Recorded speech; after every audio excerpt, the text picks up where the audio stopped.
think we're ready to get started. We'll kind of explain to you what you're looking at over there. My name is Robin Ball. I'm one of the two Republican appointees to Spokane County Commission Redistricting Committee. This is a more casual format than our public hearing formats, where all four of the committee members would be here generally for that, and our committee chair. We are made up of two Republican appointees. Sir, can I have you sign in? Or sit on our sign-in sheet? Two appointees by the Republican Party and two appointees by the Democrat Party, with no tie-breaking votes, so we're all friends. We're going to make this work in Spokane County. Our hard deadline is October 23rd, and that's the point at which we have to have a final map. But what you see here, we have the legislative district boundaries. Those are going to be changing as well, but this is what is currently. Our current county commission district boundaries are on the second map sitting on the floor. And then the ones up on the easel are 4 proposed maps from the committee. And from those, we'll pick something that we can work with, probably. We haven't gotten that far because the point of this tonight and our public hearings is feedback from the community and what you'd like to see. So there are 4 examples. We'll manipulate something there and come up with a final plan. It's a good intro. I'm Brian McClatchy. I'm one of the Democratic appointees to the committee. I want to pause for a moment. Can people on the Zoom hear us? Okay. I don't know. Maybe someone could give a thumbs up or something if you can hear us okay on the Zoom. Just want to make sure people can hear us.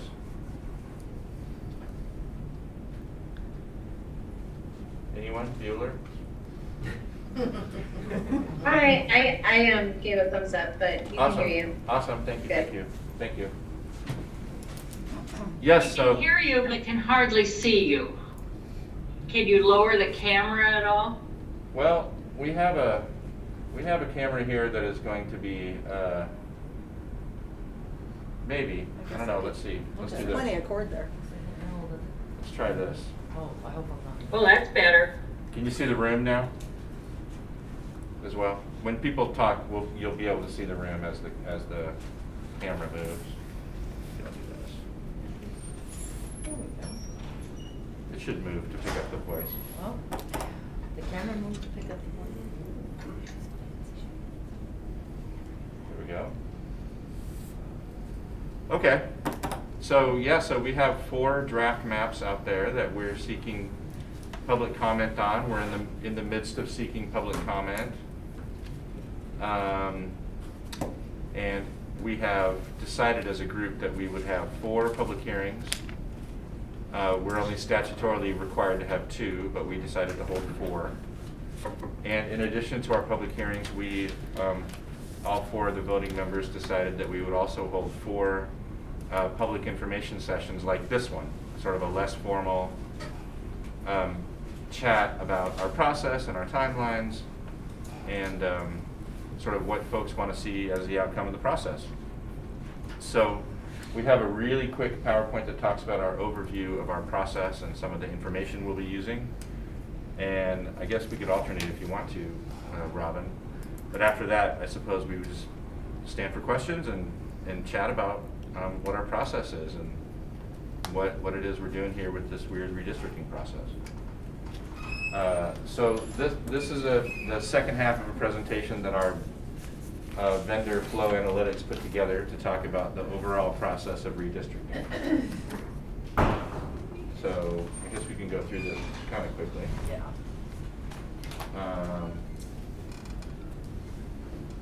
This is an important slide because it talks about some of the musts and the shoulds in terms of the statutory requirements that we have to meet when we are building a plan. They must be population balanced, they must be contiguous, meaning there are no islands.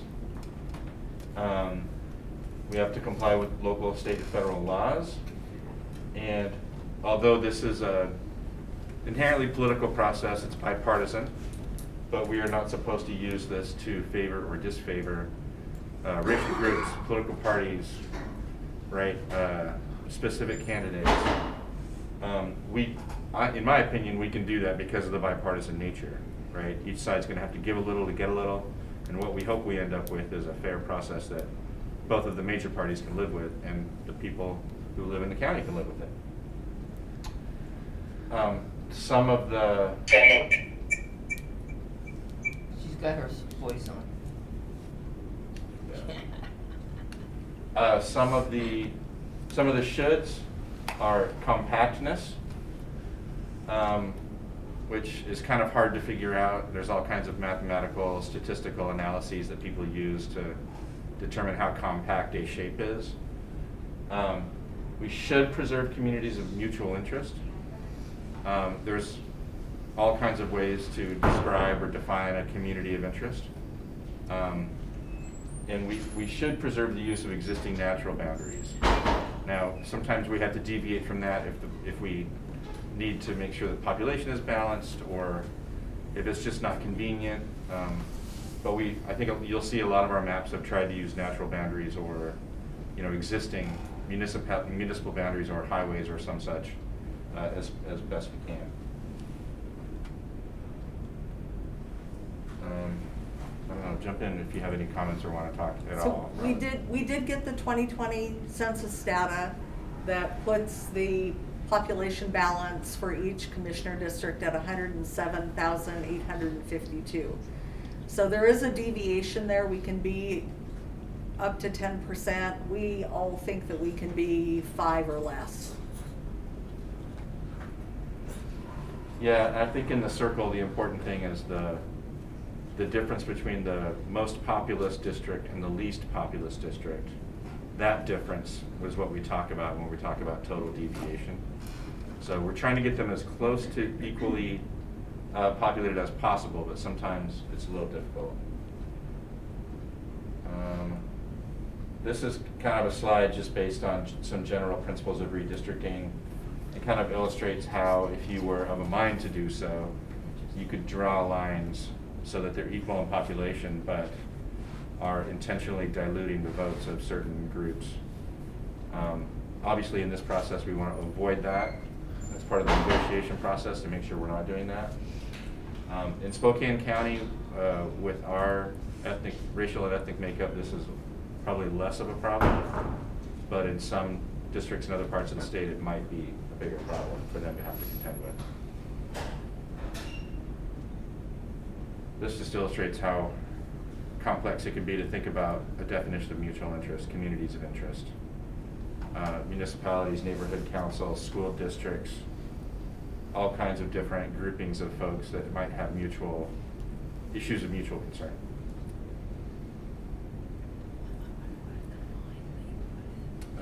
Just another illustration of what we talked about before in terms of the definitions of stuff we have to do and things we should preserve. And maybe you want to talk a little bit, kick us off and talk a little bit about our process? We have the assistance of a consulting firm that the county has hired on our behalf, Flow Analytics. They're doing most of the analysis as far as the statistical balances that we have to meet within the state law. Some of it's been a little bit choppy. The software is a little bit difficult to use, and it's taken all of us some time to learn it. We're up against some pretty hard deadlines and want to make sure our community engagement with all of you is at the level that we think it should be. We're meeting weekly. You're welcome to attend those Tuesday meetings at 4:30 down at the lower level of the arena. And we're doing these outreaches. There's a little bit of communication during the week if necessary, but most of it's happening Tuesday or within meetings like this. We really, right now, because the draft plans are new to the website, which you can all go and look at and analyze and figure out how you want to see us complete this process. We're looking for community input. So we have not within the four of us, started discussing what changes we need to make. We want to hear what you want. And then October 23rd is the final date. That's a Saturday, but October 23rd is the final date that we can give our final draft, our final plan to the auditor's office. Mhm.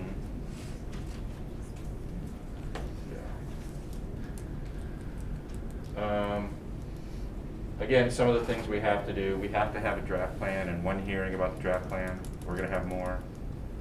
We have to amend the plan and get public comment 1 week before adopting it. We're gonna do a much greater level of community engagement on this, as I mentioned before. We're using this Tableau district scenario modeler, which is a clunky piece of software, but I mean, it does its work, it does its job. That's how we generated. Over there? Sorry, Sharon, I muted you for the moment. That's how we generated these maps that are behind you, going census block by census block to assign each census block to a specific draft proposed district.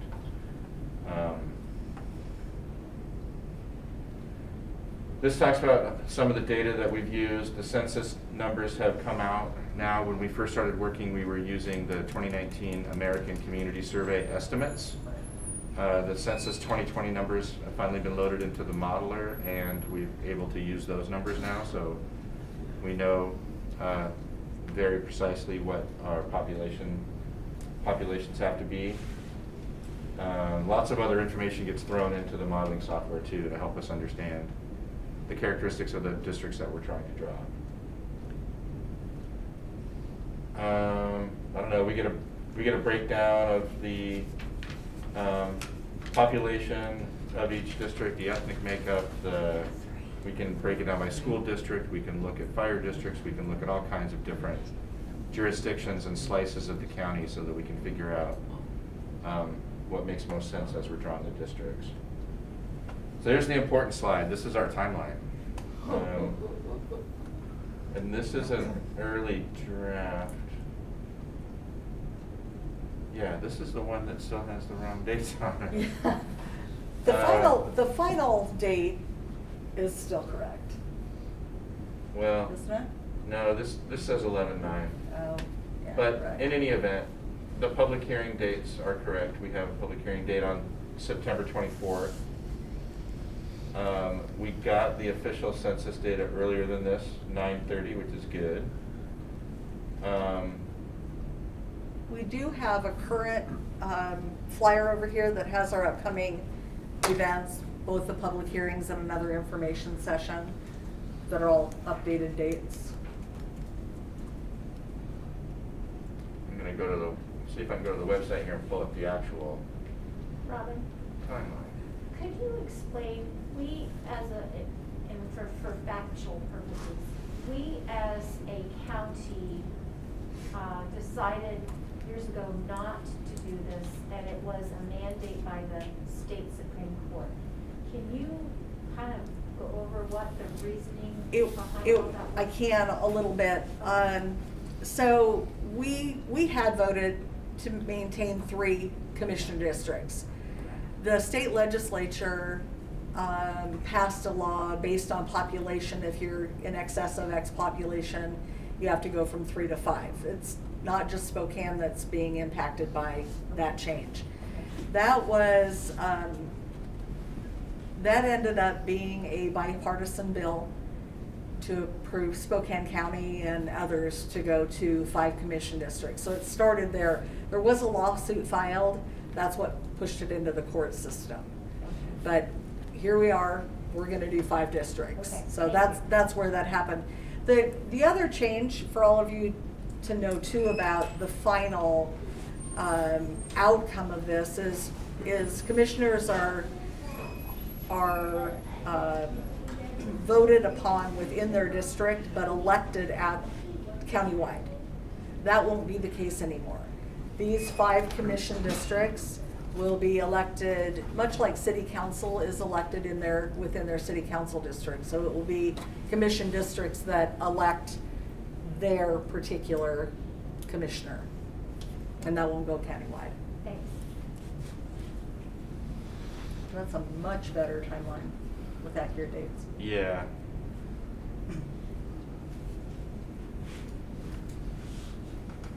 Yep, 10/23, that's our final date by which we have to have our final plan over to the auditor. I think that's all for the presentation. I think so too. So really, the rest of this is all about you guys and our folks on Zoom So- and input. If anyone on Zoom has a question, please raise your hand and then I can get to you. If anyone has any questions, I can unmute you or see that you're unmuted so you can ask the question. Yes, sir? What happens to the 3 county commissioners that are already in office? How does that impact them? They have to run. So Okay. all 5 commission Yeah. districts will have elections in 2022. Now, will some of the terms be different? Because every 4 years, everybody be running again. Right. There will be 2-year terms and 4-year terms. And those haven't been assigned to district numbers yet. But there will be, just for cohesiveness within the commission, it's important that a few people get. So in 2022, a couple of them will only have a 2-year term. Yeah, because if they all did it at the same time, and Exactly. they all got not elected again, then you'd be starting all over from scratch Yes. again. Yes. Yes, sir. So, is this like other legislative districts? Will these districts then be adjusted periodically? For example, census comes out 10 years from now. Will there be another adjustment at that point in time? In 10 years, likely, Yes. Okay. yes. Yep. Yeah, and that's been happening anyway. Every 10 years, all of those district boundaries have to be changed. The difference, though, is that the way these boundaries are being changed this time around as compared to prior cycles, prior census years. In the prior census years, I believe the county commissioners would have selected a committee to go do this redistricting, and they would have probably used a software vendor much like ours, and they would have gone through and done the changes that need to be made to keep the populations equal and to make sure they're using the boundaries that they need to use and all the rest of it. This process is quite a bit different because it's really an echo or a mirror of the state redistricting process where we have, the Senate Ds and House Ds in Spokane County, House Rs and Senate Rs in Spokane County. Each of those caucuses choose one, and then the 4 of us get together and choose a non-voting 5th. And then we're supposed to work together to figure out how to draw these maps rather than, King County does it the same way that we used to do it in Spokane County. The county commissioners get together, choose a group, choose a committee, and the committee goes and does their work. We just have our process is much more like the state redistricting commission in that regard. But yes, 10 years from now, we will be doing another change to the boundaries. Just check to see if anything. Yes, in the back. Are the differences in 2-year or whatever they were terms, are those just random draw, or is someone assigning the different terms? So the question is about the staggering, just so that folks on here can hear it. The question was about how the staggered terms question is going to be resolved. And I don't know that we have an answer on that, other than we will have to negotiate that because that's a part of our plan. That's a part of the requirements for our plan, not only the district boundaries, but also which terms are those initial 2-year, and then which are the initial 4-year terms. We'll have to put that in our plan document. That's a really fascinating idea, though, that I had not thought of. Randomly, if we have 5 commission districts and you put 5 numbers in a pot, I hadn't thought about that option at all. Otherwise, it's completely open to, well, you're either benefiting or punishing. depending on who gets Exactly. chosen for what. Yeah. And I don't know if it makes sense to do it that way based on geographical regions, if we want to, you know, pick 1, 3, and 5 and have those be 4-year terms and the others. It just depends on how they get numbered in the end and how the map all shakes out. But the random idea is interesting. Cost, what about cost? Like we have in the county, obviously some budget concerns right now with everything that's going on, right? So how are we going to, are we getting some extra funding for that, for the 2 extra commissioners? Or is that going to be taken out of the general fund to fund those 2 positions? The money part of it isn't something that we've ever even talked about as far as what it costs the citizens of the county to add 2 commissioners. That isn't part of our process. Do you know anything about how that's shaken out in the background? No, I thought the question initially was, how does our work get funded? We could answer that, but I think the county commission will have to figure out that question about the staffing and the extra cost for having 2 additional commissioners. I mean, the county commission members got, or the county commission got, I think $190,000 roughly from the state legislature to help fund this work. So we know at least that the county is not out of pocket to do this work. Yeah. Legislature had a budget proviso, and they ran that money through the Department of Commerce, and Commerce provided the grant to the county to help fund our work. But that will still be 2 extra commissioners, and I assume that you're gonna keep the same salary base. You can't. That isn't up to us either. Okay. All the pretty lines on the map. Do we know who that is up to? Um, In charge of that? There's a commission. Yeah, the public salary commission will determine the salaries. And then the Florida County Commission will then determine legislative assistants and all that, office basics that are not come out of county budget.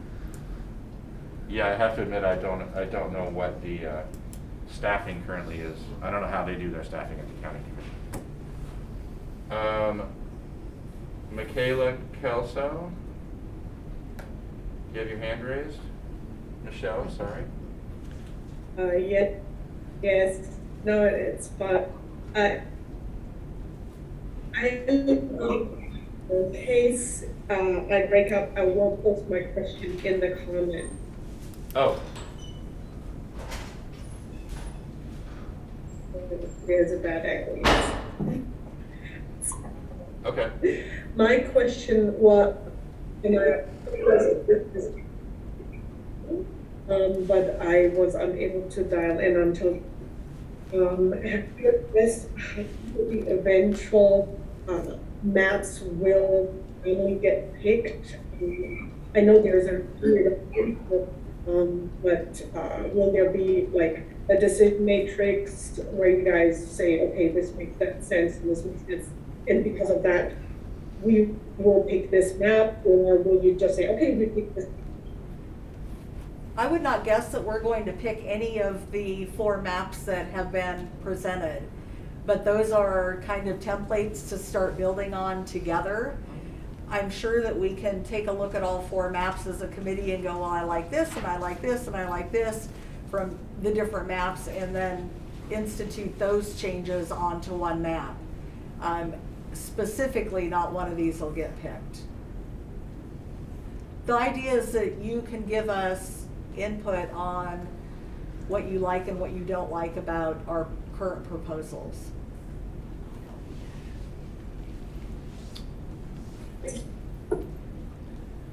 Yeah, I want to echo that. I think we absolutely should, and I think we owe it to people to tell them what's behind our decision making as we, I like this map for these reasons, or my goal is, or our goal should be this or that or the other thing. Like we should definitely tell people what those are, so I look forward to that. Will we have a specific matrix or spreadsheet that talks about, a scoring system or something? I sort of doubt that. I mean, this process is strangely very technical and also really squishy, because when we talk about, we can drill down to a census block and describe you know, the various characteristics of the folks who live in that census block. But then when it comes to communities of interest and what seems logical and how people feel about what district they might be in or what part of the county seems like that's their community, that's all inherently subjective, and so I think we might struggle to come up with a matrix for that, but I do want to describe how we get to our decision making, yeah. So I know you've got the maps up out here, but is there any way you can put them up there? Like you can show us like what it currently is and some of the different things that you're looking at? We have the printed current commissioner districts, the second map from the left. Okay. And that'll, you know, kind of outline the way they are right now. But you don't have a way to put that up here We where don't, you could, we where you don't could have like talk about that. it? I mean, we might be able to get on the website and pull up the draft plan maps, but I don't believe our website has the current commissioner boundaries on it. Because I don't know about everybody else, but for me, it's like helpful. I kind of like show and tell, so it's kind of like helpful for somebody to say, okay, so this is what you have now. This is a couple of things that we're looking at, and this is what you're really looking at here, you know? Instead of just looking at a picture over there going, well, okay, that's great. What does that mean? Yeah, maybe they could tell us what each one is. Exactly. Like, That was how my did you get point. to that one, how'd you get to that one, how'd you get to that one? Like, Well- I know you showed us sort of what the criteria was. but- Yeah, so based on criteria, we all kind of looked at our definition of communities of interest. Communities. What is that exactly? That is so vague. Oh. So Like apartment complexes or things So like for me, that? well, but probably not that narrow. So for me personally, I look at, you know, I know where I live, so I can find myself on any one of these maps. I know where I shop. I know what post office I use, where the library is. That area I'm real familiar with, but send me up to Deer Park, and I don't get up here very often. I'm on the far south part of the county. So Deer Park and where I live, in my mind, remember this is very subjective, isn't a community of interest for the South Hill population and Deer Park to come together. That's But like what does that map, how'd you get? so the different colors are the different county commission lines or Yeah. districts. Right. And they're based, that's probably of the four up there, the least population balanced. Oh, that's what I was thinking, like, Yeah. so they were all population balanced and other things too. Yes, exactly. So if it looks like Probably we're helpful. kind of picking and choosing, we try to stay within municipalities. So we're not gonna cut Deer Park in half, right? That makes sense. Population, Yeah. the population doesn't justify it. Spokane has That to makes get sense, cut. that makes sense. Spokane has to have 2+ commissioners, Yeah. and Spokane Valley also. So you'll see some municipalities that are divided, and some that are divided that don't need to be, but were divided for other reasons in looking at communities. of I just interest. think it's fascinating, there's so many Can we, reasons to. can we go to one question on Zoom and then I will get to you? Okay, hold on a second. Aruna? See you have your hand raised. Yes, thank you for taking the question. I just wanted to know the 4 proposed models that you have it there at the library available. Do we have them available at any particular site yet? The 4 maps? Uh-huh. Yes, they're on the website. I can pull it up and share my screen if Yeah. you would like, if that would help. Yeah. I don't know how much it would help to see it on the screen because it's just a big thing. You gotta zoom in and zoom out all the time. But they are available on our website, and we do have these big maps that we will be bringing to our other meetings, our regular meetings. So let me share my screen, Aruna, and then I will show you.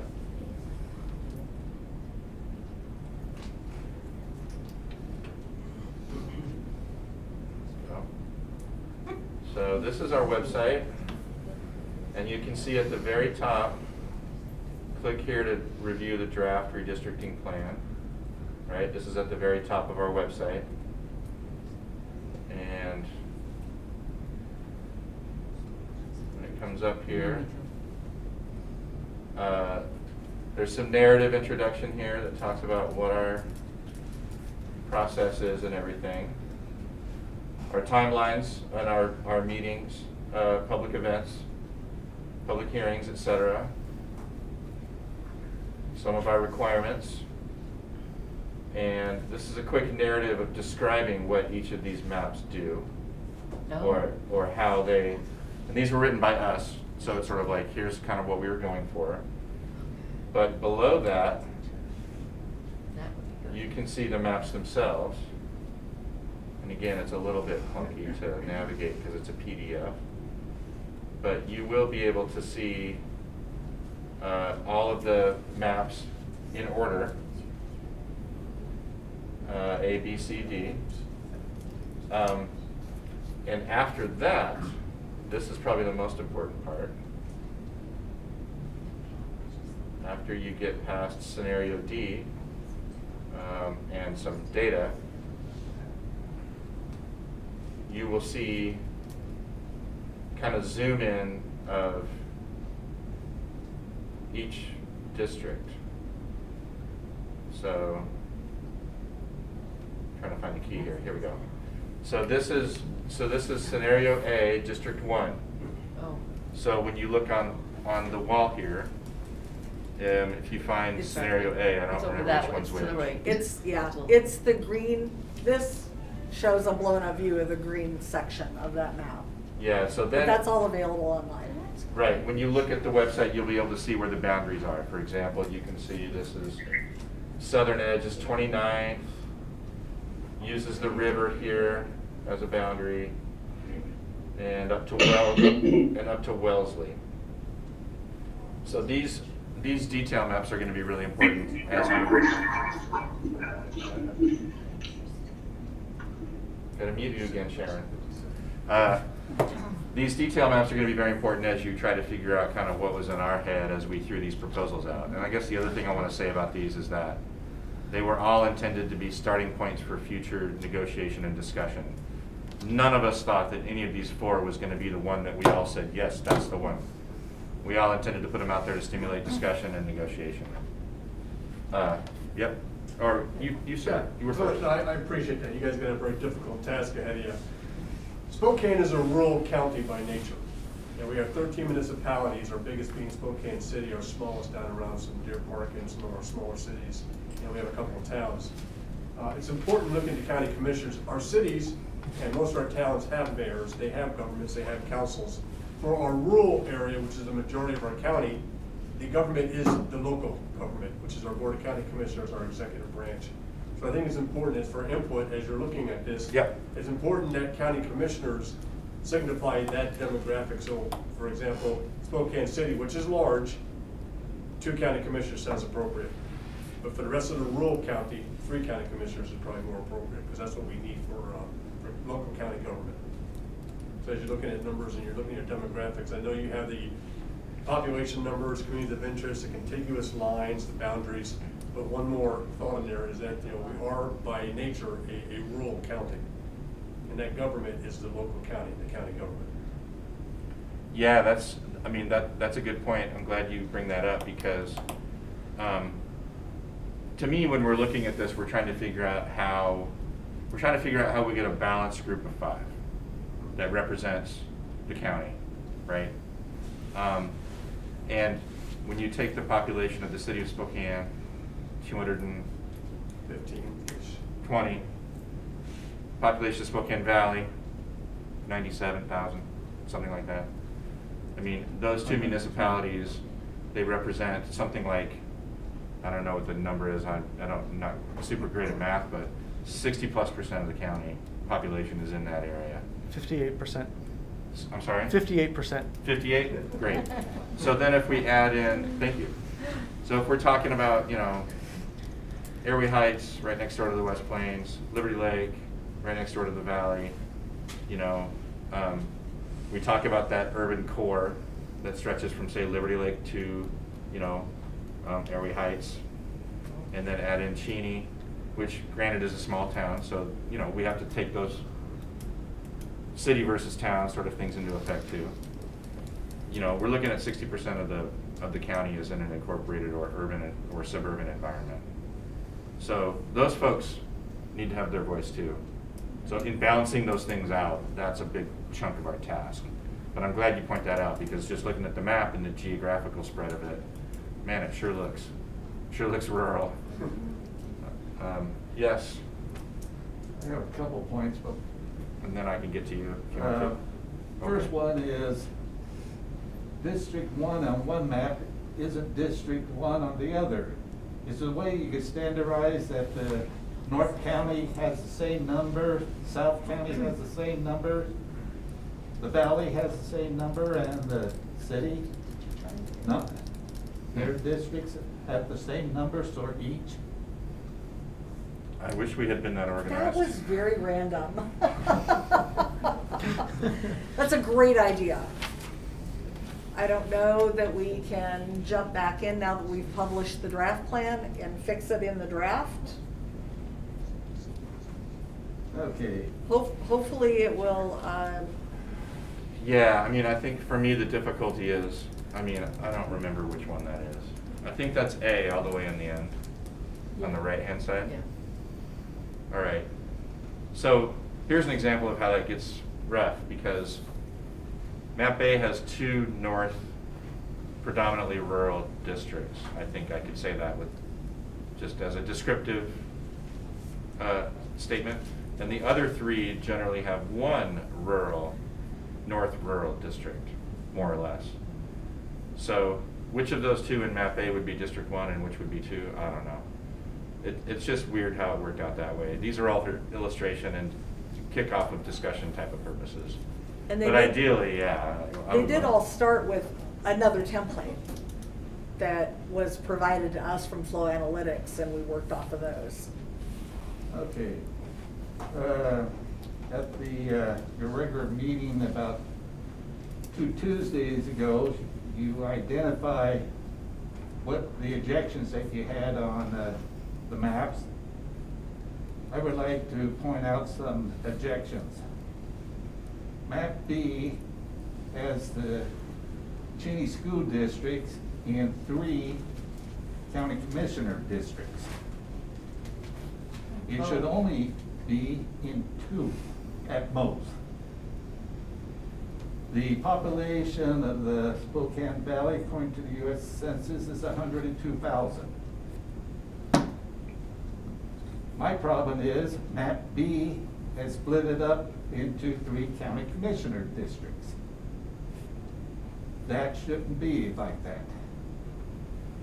Now, I'm from Medical Lake area, and I deal with not honoring school district lines, which is a close community interest to Medical Lake.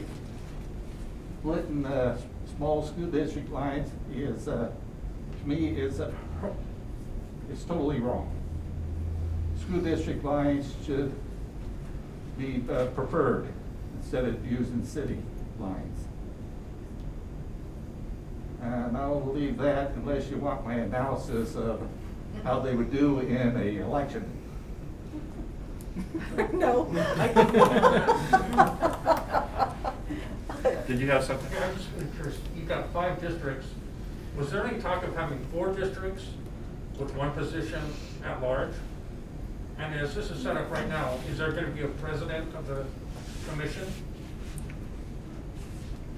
So, no, we didn't give any consideration to 4 districts plus 1 at large, because the state statute tells us to draw 5. Oh, okay. So we're just kind of following that framework. In terms of elected county executive, Yes. I personally like the idea, because I think it lends greater accountability to the operation of county government, but that's also not in the statute. So if, for example, we had gone through a charter process and decided as the voters of the county that we wanted to have a charter, we could put in our charter that there shall be a county executive elected at large if we wanted to. We could have a county president or county president elected at large like we do with the city of Spokane. But this process is literally just about drawing the lines for 5 districts, not about some other details of how the county gets governed. Hope that helps. When you do what we currently have with the county commissioners, is it a year long that they are sit as the chair of the county commissioners? Well, they decide that. They decide That has been up Okay. to the commissioners in the past. Okay. It will be up to them, I believe, in the future to figure out if that system is gonna continue to work for them, Yeah. or if they're going to change that. Okay. Makes sense. And I believe Vancouver, Clark County has that in their charter, that they have 4, and then districts and 1 elected at large. But Spokane doesn't have that. Do you have something? So I'm a rookie at understanding some of this. I was just wondering, I'm guessing, and I know you said that none of these will probably be the eventual thing, but do each of you have a favorite, and could you maybe talk us through why it's your favorite, or a least favorite, and why it's your least favorite? Just help us think through why. Yeah. Wanna go first? You want to go for it? Doesn't matter. We're both going. All right. Well, I think my favorite is option C because I drew it. Just kidding. Well, not really. So I'll walk you through what was in my head when I was making some decisions about how these lines get drawn. Okay. So I work for the city council in my day job, Spokane City Council, and when I was looking at this task of because we knew the city of Spokane had to be split at least 2 ways, probably 3, because of the population. We have to bear in mind, each one of these 5 districts has to have about 107,000 people in it, about 20%, well, it's supposed to have exactly 20% of the county's population. So 220, divided by 107 gives me 2 point something. So I thought, all right, I'm gonna look at the city council districts, and because I know them very well, I grew up in Spokane, I've lived all over town, I thought, northeast, northwest, and south. I feel like I wanted to start there, and so I drew them and I tried to figure out how many people are in these 3 districts. And then I had to change them, grow them a little bit in order to get the right population. I personally felt that the South Hill and the highway going up to Sunset and the West Plains, there was some contiguity of transportation networks and people commuting and such, so I felt like those were a decent fit. I felt like Northeast Spokane and the western part of the valley, had a similar feel to it, and both in terms of economics and sort of the layout of that area. And then Northwest was pretty close to the council district. I moved the line from Division, where it currently is, the dividing line between the 2 north of the river council districts. I moved it to Hamilton, Nevada, to make the population work out. And then from there, the one thing I don't like about my own map, which I feel free to say that this is what I don't like about it, is the decision about how the remainder of the valley, the city of Spokane Valley, gets split. My map has some of the northern Spokane suburbs and Colbert, which is sometimes I feel like that's kind of a bedroom community for some folks who commute to Spokane. And so it also includes Liberty Lake, which is largely suburban, and Otis Orchards, which is a little suburban/country. It seems a little arbitrary, because it kind of is. But my split of the valley, I'm not, again, it's for negotiation and discussion purposes. It's not necessarily this is how it has to be. But that was my kind of thought process as I built my map C. No, that's helpful, thank you. Robin? And I did A, with a couple of thoughts in mind from early public input. The rural districts needed to be rural and represented as rural districts. The city should not have excessive representation on the county commission because they have a mayor and city council that, that governs that part of the community. The West Plains portion of it, for me, it was important to keep Airway Heights, Cheney, Medical Lake, that section all together. So that is why I did the split there, and then keeping as much of the valley population together as possible. I'm not real excited about the south, the maps that split the southern portion of the county and run a large population across just the south, because I don't see Cheney and Liberty Lake or Spokane Valley really being communities of interest, or Cheney and Millwood. So I prefer that north-south split in the southern part of the county, more to maintain the West Plains area. There's so much growth going on out there, so many considerations, and all of those communities, those small municipalities, will have to work together. And I think that they'd be better represented with a commissioner district of their own. There's work to be done on all of them. I get why why you say the transportation portion of it for the West Plains is a critical issue, and I don't disagree with that for sure. But there's work to be done. I hope that helps. And I know that when we first started this process and looking at maps, what really helped me a lot was looking at the current commissioner district and where the lines were drawn, because until you see it in a large scale, like the format we're using on our little laptop computers, you're zooming in and zooming out and having to move the map around so much. It's very time consuming. But visually this helps me a lot, and having the 4 maps posted for all of you, I hope that helps as well. Yeah, I mean, there's a couple of different ways to think about it. I mean, there's at least a couple of different ways to think about it, at least 4, right? Clearly 4. Clearly, and maybe multiples of 4. I've been thinking about the West Plains and its connection to, well, let me back up. The other thing that guided me was I tried to color inside the lines, so to speak. I tried to make sure that all the stuff in the city of Spokane, as much as I could, was kept inside the city. So I don't remember when it was, but it must have been 15 or 20 years ago now when the city of Spokane annexed a big chunk of stuff on the West Plains. So I thought, all right, I need that stuff to stay together as much as I could. And just from my experience, you know, I feel like Airway Heights is right next to that West Plains annexation area. And so it always felt to me like they should be together. Hold on a sec.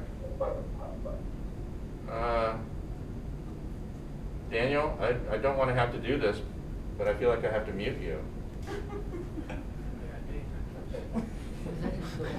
I just got feedback is all. Please raise your hand if you want to say something, Daniel. I'd be happy to entertain it.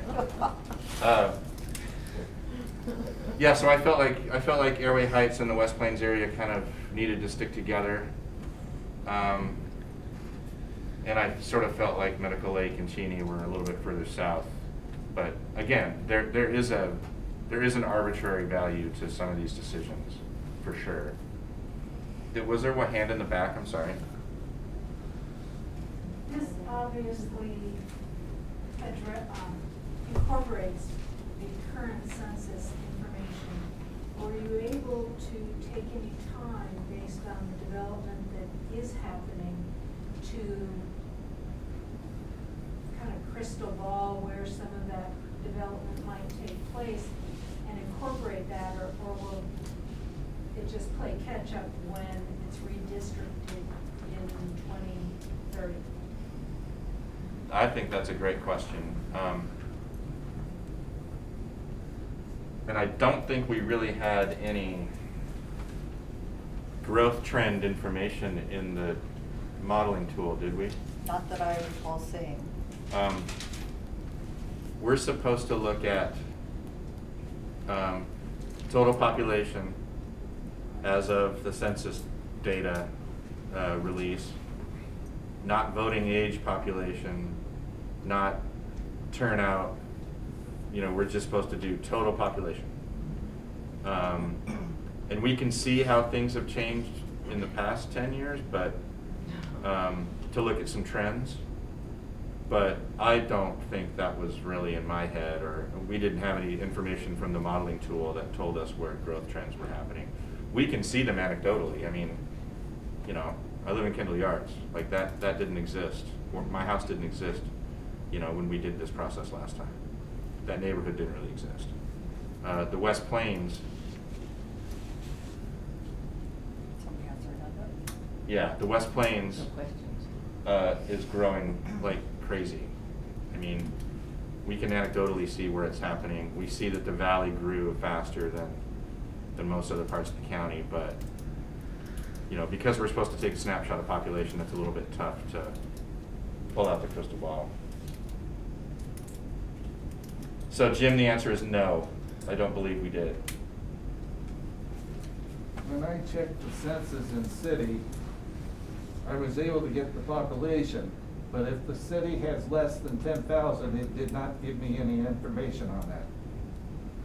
So I couldn't get the information for Medical Lake, Deer Park, Smaller small municipalities. municipal. It wouldn't give me the population for them.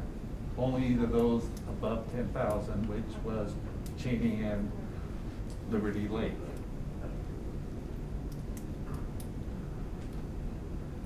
Is there another? Yeah. So one of the questions I had is, I'm concerned about the rural population, their voice being diluted by the urban, by dividing it up into all the different districts. With 58%, it could be evenly divided up so that that would drown out any of the rural concerns. Did you have statistics of urban, suburban, and rural for each of these districts as you were putting that together to see how that would balance out? We have populations. Right. And one of the issues in drawing some of the lines where you're trying to give urban as much space and representation as possible is you can't get to the population. And they gotta have 107,852 people in that district, and so you're having to move some of those lines into the more urban or suburban areas of the county in order to get to that population. I don't wanna dilute the urban areas by over-serving the city. But again, this is kind of statutorily laid out for us on where the population base has to be. And there are a million ways to get to that answer. I think the same kind of question is what they're going to be dealing with at the state redistricting level and at the federal redistricting level, because again, we have to hit that equal population number. And you know, you could have the 5th congressional district is a great example. Just to get to 700 and some odd thousand people, 780,000 people, something like that, you have to include huge chunks of rural eastern Washington. Spokane County doesn't get you there alone, so you're going to have to start drawing in, you know, larger areas geographically in order to get that number. In western Washington, they don't really have a choice. City of Seattle and those areas are so densely populated that they can have those small districts. And they kind of have to as a function of getting the population even. In ours, I think you can look at the 4th legislative district, for example, is an interesting choice of why they decided to do that. You know, it has the city of Spokane Valley, Liberty Lake, Otis Orchards, and then up north of Newman Lake in the sort of less populated area. I actually don't think you could get, when I'm just looking at our 4 maps, right?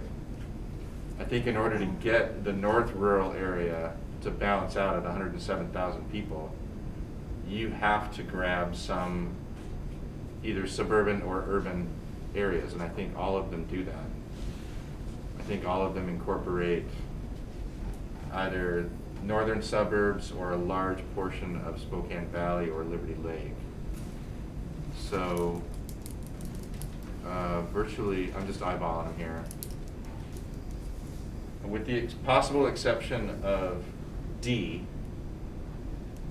I don't think there's a map that has a district that is exclusively rural.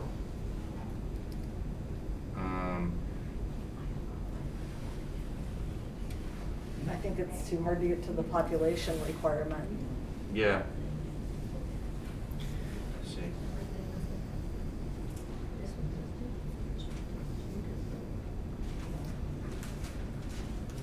So the question in the chat is, and Jim, I don't know if you want to ask it or if it's okay if I just read it from the chat. I think you put it in the chat, so I think maybe that's what you intended.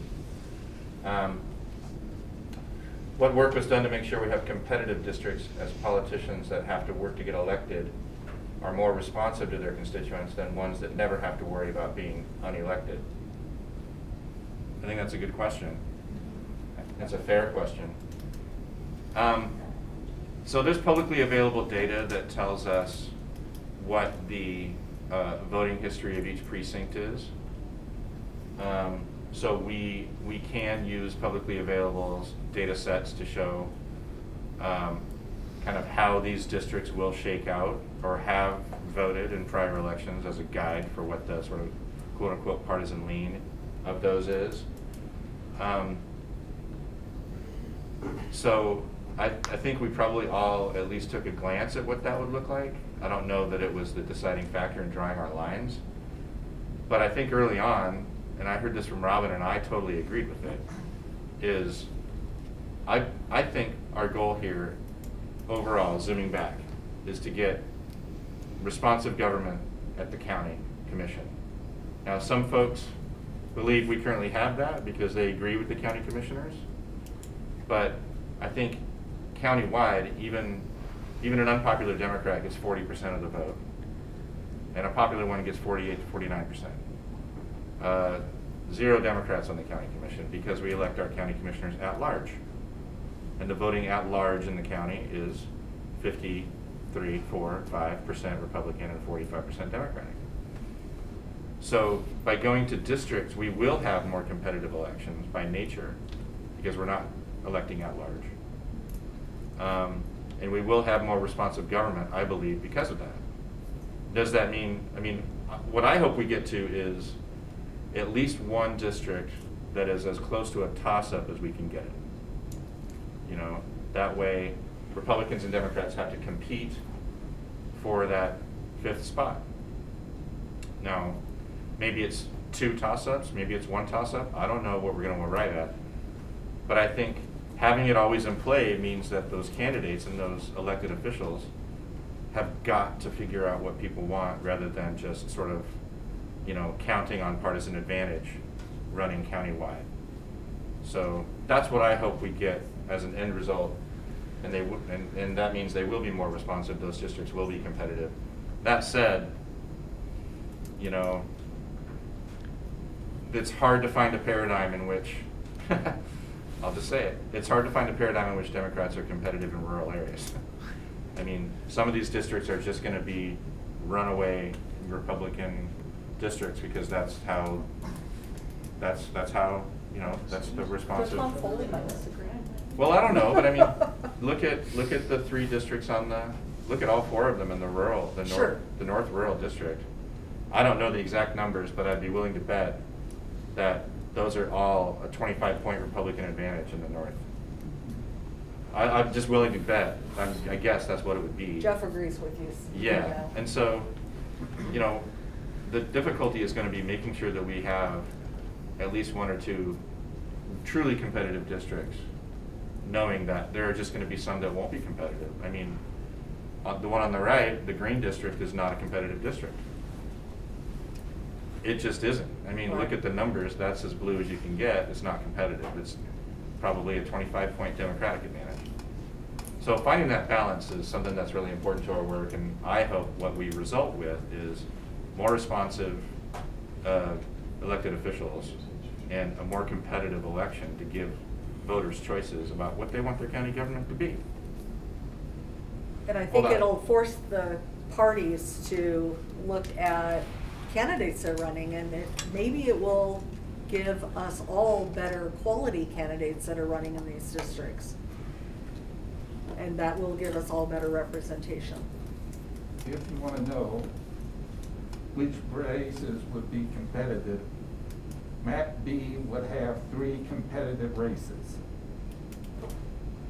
Map C would have 1, and map D will have 1. There's one. Just 1. Well, I don't know. I don't know about that. Just eyeballing it here. I mean, Thanks for being here. You don't want to know what it is. I mean, it's all pretty subjective too when you're talking about what makes a competitive district. I mean, Well, and if I which say elections are you competitive, using to say to base? County Commissioner Right. race 1 in 2020. Well, it's a little bit difficult too because you're not talking about apples to apples. That's true, but you I get a mean, comparison 3 districts versus 5. because of voting history. Yeah, I mean, I understand what you're saying, but it's really not apples to apples. And again, you're trying to predict the future, which is treacherous. Was there another, did you have another? On map D, the purple and the green, because I don't know exactly the boundary of the city of Spokane. Does that Yeah. pretty much overlay the city of Spokane? On map? On map D, the far left one. Delta, yeah. Yes and no. I'm gonna go over here and point it out. You won't be able to see this on the Zoom. Forgot my laser pointer at home. But you can see these are the municipality lines right here. Oh, okay. And this is that annexation area I was talking about, going out adjacent to Airway Heights. So that's the city of Spokane, all the way up here. And then it does follow the municipal boundary on the east. And then this is Felts Field. So yeah, you can see that darker line are the municipality boundaries. We had those overlays on our tool, on our mapping tool, where we could look at all the municipality lines, the school district lines, every precinct, the fire districts, can't remember what else. Zip codes? Even high school attendance boundaries, elementary school and middle school attendance areas, but those are going to be changed in District 81, so that's a little bit dicey to base on.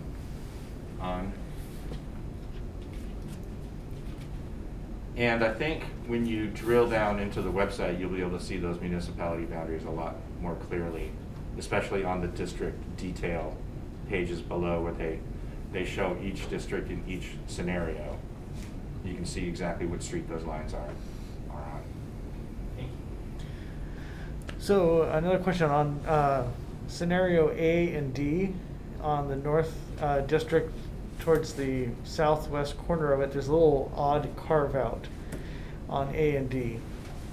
And I was wondering, there's not a whole lot of population in that area, why those were not part of the... Does it follow the municipal lines? Because I do recall when I was looking at demographics and having to pick. Here? No, yeah, the... So this is map A, or scenario A, District 2, the northwest district. Yeah, so down further, right there off the, so that little cutout. This part? Yeah. There's not a whole lot of population there, so I was curious as why that part was removed from that district. I'm trying to figure out where that is on the, Yeah, on I the think, other I district. think that's There it the is. airport, which doesn't have a lot of. No, that's not the airport. It's this up here. Oh, It's a good question. I don't know. I think that's Fairwood. So you can zoom in a little bit. It's white blonde here, isn't it? Here we go. So for the folks on the Zoom, the question is, what's up with this? finger sticking out. So it follows the municipal, or doesn't follow the municipal line? Well, the Little Spokane River area is up here somewhere. Yeah, on the east side, it follows the Little Spokane. Right. And then that's mostly rural area there.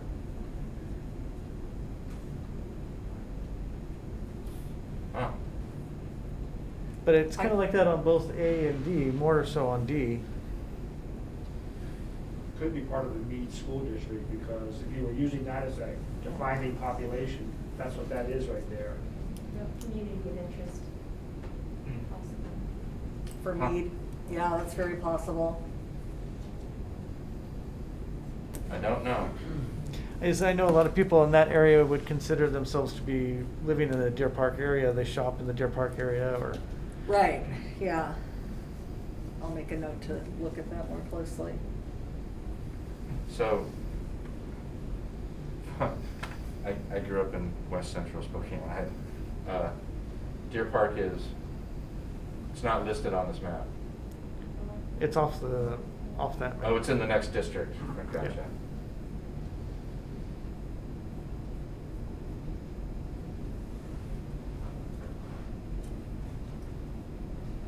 I see it. There we go. There we go. Just trying to highlight the connection between, there we go, this carve out and Deer Park. Huh. Great question. North Indian Trail, yeah, I'd have to look at the overlays on. Is that over by that Wild Road? Plains, that's a the little lavender bit- farm. No. Michelle Kelso? You have a question? Yeah, so I actually live south of Deer Park. I would be in that bigly purple part, and I can tell you that most of us in this area would take a whole chunk of the east of Highway 2 and put it in a full district. Deer Park, Elk, Chatteroy, we are all really, and River community as well. We're very connected, and that just cuts us right down the middle. I hope you guys couldn't hear me. If not, I'll put it in the chat. No, I think we heard that. We got it, thank you.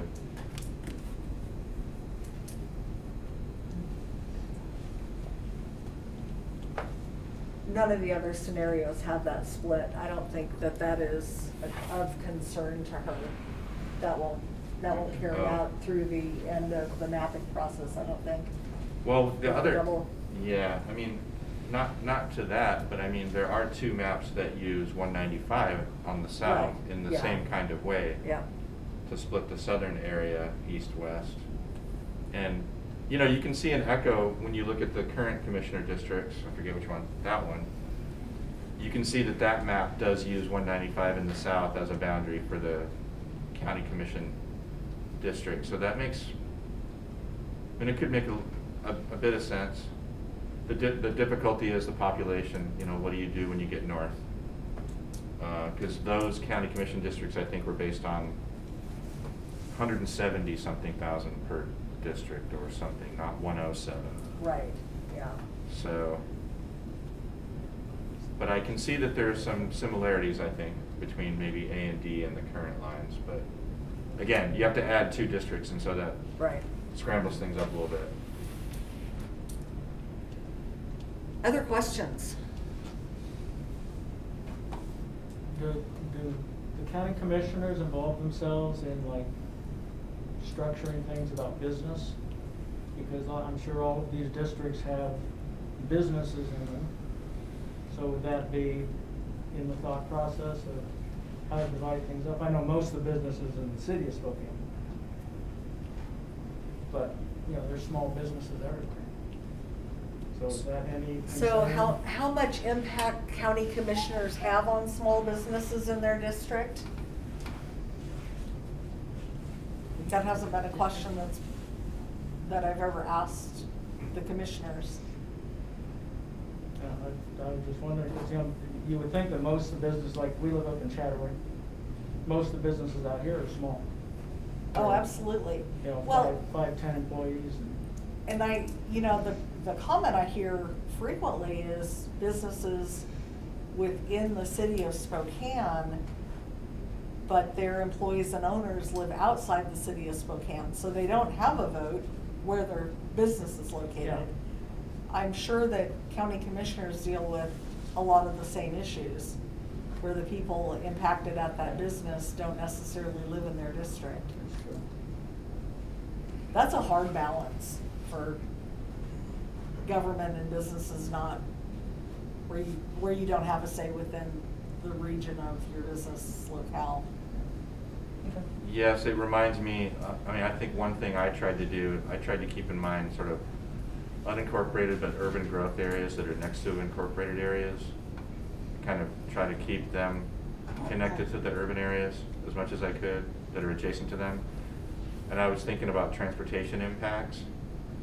I mean, that 195, I-90 interchange, all the development along 195, all the development on the West Plains, you know, those folks that are encountering that growth need to have a voice. But I also am constantly reminded of the 395 I-90 interchange situation. Oh.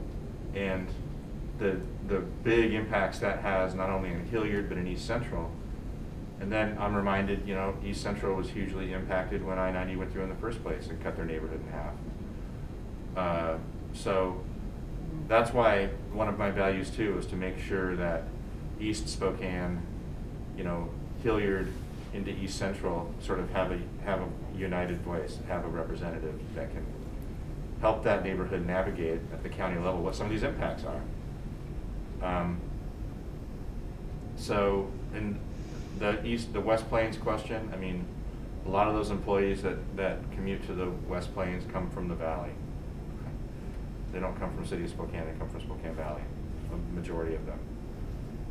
So those transportation corridors are where people go when they're done at work, and I think the transportation corridors too also help you think about those small businesses that are providing, you know, old farm to market roads or whatever. Like thinking about what those corridors are and how to knit those together is something that's another piece of the puzzle. It's, you know, 10, 12, 15 layers deep. So feedback like this is really important to help us understand those impacts better. Just trying to see if there's anyone else. It's great of you guys to do this. I bet in a lot of communities they don't. It's been an I've never interesting heard of it. process having it's never been done this way before, so. It's wonderful. What other counties in the state are faced with having to do this process, and are you in communication with those kind of, you know, what sorts of troubles are you having? How did you address it? You know, in a perfect world, it would have been nice to have communication with other people doing the same process. Our time frame is so short. And I don't know who else is having to do this. I think Clark County, but I don't think they're going to do it until next year. Yeah, I think it's correct. Like, King County's going through this, but again, they have a different, they don't have the Different bipartisan structure. commission that we do, or committee that we do. Trying to remember if it's Pierce or Snohomish has a similar framework. But yeah, no, I would love to have heard from other counties about how they're doing it, but the good and bad, the beauty and the tough part about doing this process is that part of the reason we're sitting here in front of you today. It is very local, very context specific, very community specific. And, you know, our vendors have done an outstanding job with a lot of what we've asked them to do. But they're in the Portland area, they're in Vancouver, Washington, and they tell us admittedly, hey, we don't know your community like you do. That's why you're here. That's why you're appointed. And so they can provide us the tools, and they've done a great job of that. But then it's up to us who know our community and can drill down and say, oh, this doesn't make sense, or why would you put them with them? It's not easy. It's a lot of technical information and a lot of squishy, you know. Go drive through the community and see Yeah. what it looks like for yourself. Yeah. Yeah, and I've gotten to know my county way better than I ever thought I would just by driving around. And it's fun, and I'm a weird guy, I admit this, but it's fun for me to go to the mapping tool and just put it on just the back, not streets level, but background level, so you can see where the mountains and the creeks and everything are. And just zoom as far as I can in and go, why is that school district line the way it is? Why is that fire district line the way it is? And then you understand why. You understand, oh, there's a development right there that put in 30 years ago. The line went around it, or that looks weird from 30,000 feet, but we don't have time to literally drive every road in the county, I don't think, but sometimes I have gone a little bit out of my way to go, what does it look like here? So that's been a lot of fun and very rewarding to get to know my county better in this process. We don't know how it's going to grow. Go ahead. Did you say that the school district, are they waiting to see this before they are looking at redistricting? You said you grew up in Spokane. I remember the big thing back when I was in high school was when NC and Shadle got split down the middle. Are they waiting to do that again because of the growth of school districts? Did you mention something? I don't know that much about their process, but I know that they're in because they're building new middle schools, 3 new middle schools. Okay. And so, and I think, I could be completely wrong. Maybe Daniel knows more about this because he's been reporting on it. Maybe he has, maybe not. But in doing that, they have to figure out, they've been trying to think about how they go to a different model of how kids go from middle school to high school. And with those additional 3 middle schools, they necessarily have to think about where those attendance areas are. So I think they're in the process of doing that. I don't have kids in school, so it's like in one ear and out the other when it comes to school district issues, to be honest. But I don't think, to answer your question, I don't think they're waiting for us to do our work first. I think they're in a public engagement process too, to ask people what makes more sense to them in terms of the attendance boundaries. And I believe Central Valley School District just completed that process fairly recently. Yeah, because they outgrew their schools. wasn't it? Yes, yeah. Just opened They the were new built Ridgeview into High. Daniel tells us that the district has already adopted the new boundaries, so thank you. I think they did it a month ago. Oh, good. Yep. So what happens to this process after you give it to Vicki Dalton's office in October? I mean, Done. she's the one who says the yea or nay. No, we do. So The 4 of us. her task will be to look at what our process did to change precinct lines.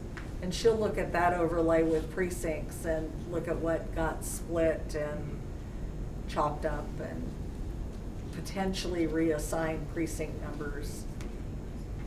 But with electing 5 county commissioners, we're gonna have to wait another year before this really goes into effect.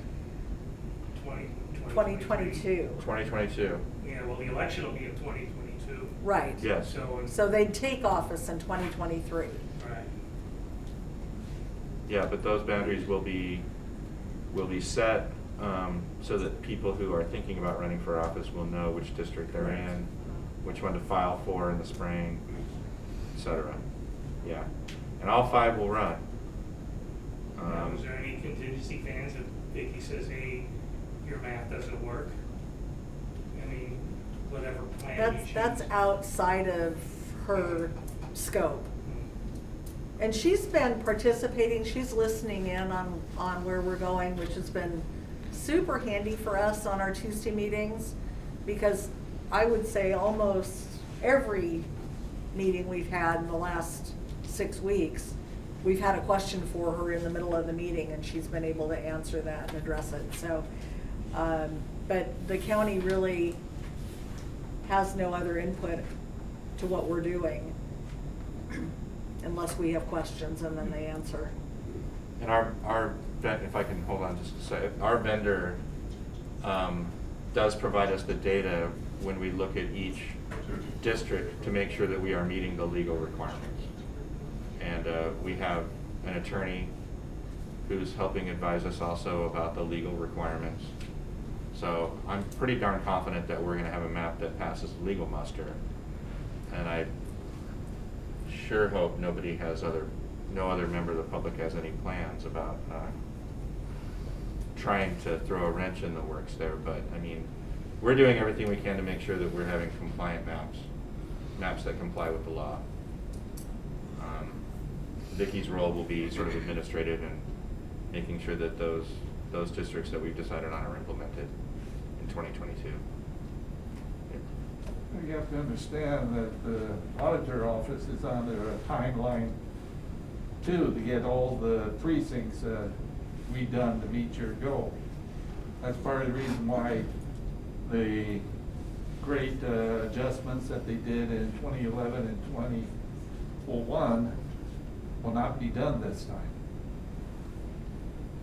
Adjustments of precinct lines? Yeah. Or precincts names. Oh. Because in 1990s, it was an actual name for a precinct. Yeah. Then it went by numerical number. Then in 2011, city council districts were designated. Right. Which was not done before. Yeah, I think in Spokane County we have a pretty good numbering system now. I know Walla Walla County still uses names for their precincts, which drives me nuts when I go look at results, but it is what it is. I mean, yeah, so you're right. So City Council District 1, so the numbering system is legislative district, City Council District, precinct number, right? Right, where So, it used to be just precinct number. right. So in a 4-digit number, you'll have, I live in 3329. So that means I'm in Legislative District 3, City Council District 3, precinct number 29. 3129 would be 3rd LD, Council District 1, precinct number 29. So it's a very nice logical system, the numbering system that they've worked out for our precincts. Will that have to change? Because I don't think the county commission numbers are in that numbering scheme. Will that have to change with 5 commissioners? I don't know. I think that numbering system might change if the legislative districts change radically, so that we don't have anything from the 9th anymore, or if the 4th changes a lot. But I don't know anything about where they are with the state process. Is there a deadline for feedback on these maps for people that are submitting feedback through the website or other means? Good question. Yes, it is. Boy, that's been one we've talked about a lot. I know. A lot. So the public input will be taken through our last public hearing, which is October 7th. And we are hoping that prior to that time, we will have one map that is more fine-tuned. We'll still take input through that time, and then that gives us a little under 2 weeks to complete the finalization of that last map. But the draft plan before, if somebody wanted to email in and say, well, I like this about A and this about B and this about C and this about D, and email that information, we're gonna take that on the draft plans up through October 7th. You can send us an email to the website. You can send us individual emails. I believe our emails are all on the Redistricting website. You can come to a meeting like this and say in person. You can be on Zoom, put things in the chat. We'll capture all these things and feed them into our process as we negotiate. The lawsuit that you mentioned, was it the standard lack of representation lawsuit? Can you repeat the question? I'm sorry. Go ahead. Are you asking what drove the legislation? Was there a legal challenge that eventually caused the state to come up with this Right. legislation that resulted in what you're doing right now? So the question is, what was the impetus for this process? I don't know all the details of why the bill came to be the way it is, but I do know, and maybe some folks on the Zoom can help me out here. I see, Jim, you have your hand raised, and I might defer to you in a moment after I take a swing at it. Maybe it's a swing and a miss, but I'll try. Because our system had county commissioners running in the primary election in their district, but then at large in the general, that caused a big issue in some other counties across the country, and actually led to litigation up to either the appeals court level or the Supreme Court level. And most of those schemes were found to be constitutionally defective. We didn't have that issue here. We weren't challenged on that issue here. So that might have been one angle or one factor in running this bill. I think the other factor was, we have representation. 7 o'clock. We have a predominant voting pattern at large across the entire county, but if you are voting for someone simply in your district, your vote gets diluted because you won't be voting with the same pool of people in the primary as you are in the general. In a district election, it's theoretically the same electorate. Everybody can turn out in the primary in their district, and everyone can turn out in the general in their district. But the primary voters, get overwhelmed by the rest of the county when that person runs at large. I think that was the main motivator. Jim, I don't know if you heard either my bumbling answer or initial question. Did you have a separate question, or did you want to weigh in a little bit about what you might see as the reason for it? I was raising my hand for another reason, but I could definitely pile on that. We are also, there are several other large counties, and we have the least representation with only 3 commissioners. That was the other, I think, driving factor to go to 5, besides the going to district elections. Right. And so it's both having locally accountable elections, and then also having more representation for such a huge county like ours. Right. But then I had a different comment, which is I wanted to raise back up that, all the concerns have been raised here about keeping North Spokane, Deer Park, and Elk and Chattaroy together, keeping the South County together, keeping the West Plains together, and using natural boundaries to keep, the different distinct parts of Spokane, using division as a dividing line, using the river as a divider for the valley.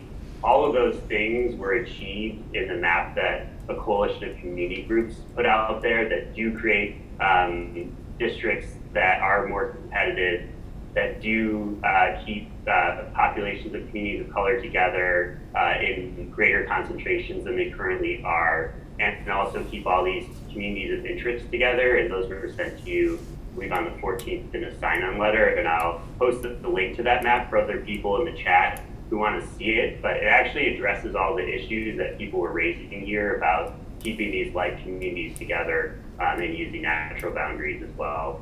I just wanted to raise that back up. It does it in a way it covers all those issues in a way that none of the existing maps do.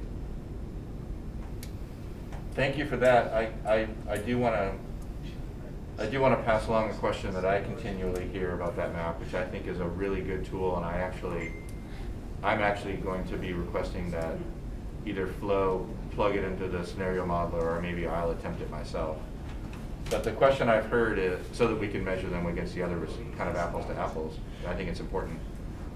The question I've heard, Jim, is, I believe that map, correct me if I'm wrong, but I believe that map splits Liberty Lake.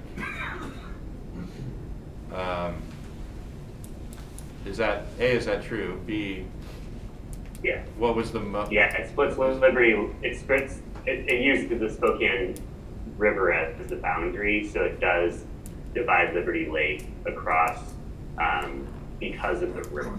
Oh, okay. So that would be it would be an I mean, it's just kind of like how do you want to do those things? I think you could probably make some adjustments there if like keeping that whole city together, but it does kind of Liberty Lake and Spokane Valley are represented by two different districts. And it's using the river as the dividing line out there. Right, okay. All right, that was my sense, but I just wasn't sure. Yeah, and it highlights the issue, it highlights the difficulty of, there's a little bit of an arbitrariness to using the river right there, but certainly maybe that's a way to, that's an area where you could tweak. So thank you for that. And I saw you put the link in the chat. I'm gonna be asking Flo if they can put that into the modeler for reference. Anne? I think you have to unmute, sorry. Yeah, I There you always go. forget, Brian. Ann Murphy, League of Women Voters, and just to follow on what Jim was saying on the community map that was presented, we got information today that we're going to have some further technical assistance on that because it does not have the new census data in it yet. And that part of what happened now, they explained in an email today, there were some census, it was dealt with on census blocks. And so that is a place I think that might get fine-tuned there. So the map that Jim provided the link for is where it is now, but it will have some updates to it. So should I hold off on asking Flo to touch that map at all until the new data's in? Well, I'm not going to tell you what to do there, Jim, or Brian, or not, but Jim, maybe you could, I think it would be wise to see what else might happen with that map before you spend any more of Flo's time on that. I think that's right. I think if it changes the... Given where that issue is. I also wanted to say that there was a local citizens group that worked with Representative Riccelli to do this bill in the legislature. It wasn't just the legislature coming up with it. There was a local citizens group that brought the idea forward, and Marcus Riccelli was the sponsor for it, along with Jeff Holy. It was jointly bipartisan sponsorship. Yeah, Senator Holy, and I think there was another, maybe Representative Volz, I can't remember. Representative Volz was involved as well. Yes. And so it did have bipartisan support from this area. Okay. Good to know, thank you.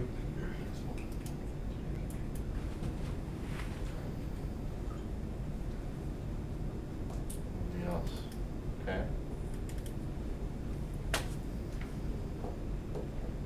I don't think we have anything Other else for you. questions, like just, I don't know. Questions, comments, hang out, look at maps? We're here.